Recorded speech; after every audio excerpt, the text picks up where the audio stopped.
বাবারে বাবা, বাইরে বেরিয়ে মনে হচ্ছে যেন ঝলসে গেলাম। মাকে বারবার বললাম বিকেল বেলাতে চলো, মা বলছে না, যত দেরি হবে তত ঝামেলা হওয়ার ভয় থাকে, এখনই চল। মা ঠিকই বলেছে, জানো তো প্রথমবারের এক্সপিরিয়েন্সটা আমার খুব খারাপ ছিল, তাই মা বলাতেই এই খাখা রোদের মধ্যেই বেরিয়ে পড়লাম।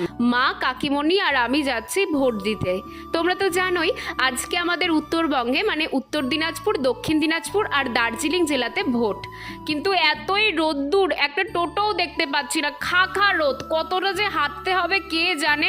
হেঁটেই চলেছি।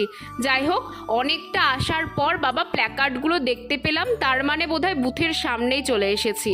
আরও খানিকটা হাঁটার পর পৌঁছে গেলাম আমাদের বুথে। এই যে দাঁড়িয়ে পড়েছি লাইনে, জানো তো খুব শান্তিপূর্ণ ভোট দিয়েছি, একদম ঠিকঠাক ভোট দিতে পেরেছি, এটাই একটা স্যাটিসফ্যাকশনের ব্যাপার। তারপর আর কি, এবার বাড়ি ফেরার পালা।